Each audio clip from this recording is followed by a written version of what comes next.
Você ficou amigo do Bial depois do BBB? Conta pra nós. Fiquei. Até o momento. Não é mais...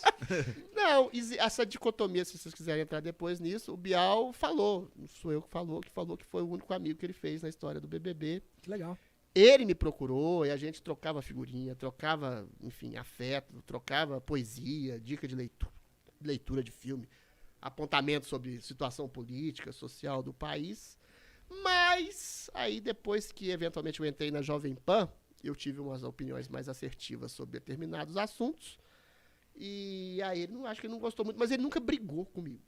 Note bem, ele nunca brigou comigo. O Bial é um lord inglês. Eu é que tenho a descrição de uma vovó Mafalda, enfim. Eu falo tudo, até o que eu não deveria falar.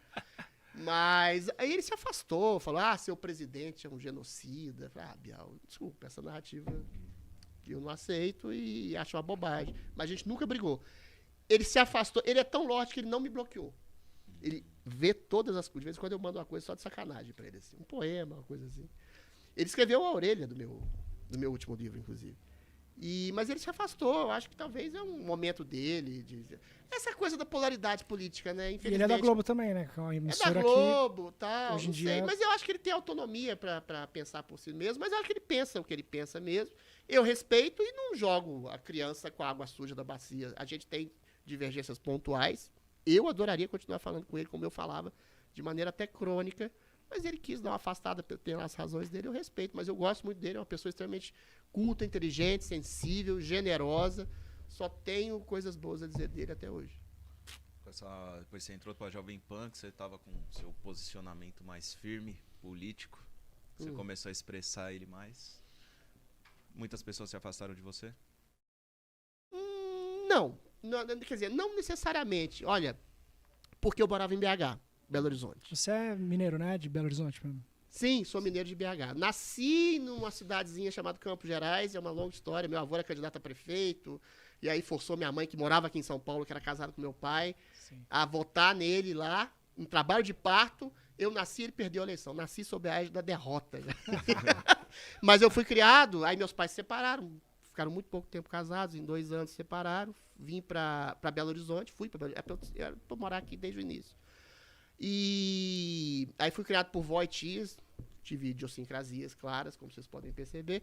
E, eventualmente, o que eu tava falando mesmo? Esqueci. Se você perdeu amigos, Perdeu depois se amigos. posicionou Não, pois mais... é, aí que é coisa curiosa. Em Belo Horizonte, 99%, eu fiz PUC, né, meu caro? Dos meus amigos eram todos de esquerda, todos.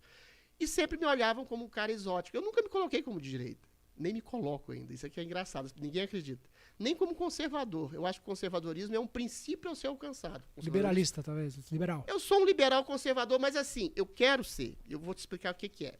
O liberal ele tem que ter ressalvas. Você não pode acreditar na liberdade total e absoluta do cidadão, senão a liberdade de assassinato, a liberdade do mercado absoluto. Eu gosto, sei lá, gosto de Bar, gosto de Dostoiévski, gosto de Machado de Assis, para que você tenha uma boa compreensão, tanto artística e moral da liberdade, você tem que ter um princípio de cidadania. E aí que entra um princípio de conservadorismo que é tão deturpado. Conservador, o clássico, que vem do Edmund Burke, é aquele que conserva coisas que foram conquistadas pela sociedade ao longo de séculos. O princípio de democracia, de respeito ao próximo, de liberdade. Não é um reacionário. O reacionário é aquele que vive no passado e não progride. O conservador, o clássico, é aquele que progride mais com cautela. Agora, tem essas coisas, né? Por exemplo, o conservador acredita na célula máter da sociedade, que é o casamento e filhos, o sacrifício da sexualidade, inclusive, em nome dessa sociedade. O conservadorismo é o ideal. Eu não consigo ser tão idealista assim. Por exemplo, eu nunca me casei, já namorei, nunca casei, nunca tive filhos. Então, assim, eu acho que eu sou um conservador em projeção, em ideal. Eu acho que todo mundo hoje tem uma vida muito parecida. Quem fala isso muito bem é o meu querido amigo Guilherme Fiuza. Então, eu não me considero nem conservador, nem liberal, nem esquerdista, nem progressista, nem nada. Eu acho que cada momento tem a sua função e a sua especificidade. Se eu, eventualmente, por exemplo, falar de maneira mais clara, defendo em alguma medida o governo do Bolsonaro, não é porque eu goste do Bolsonaro.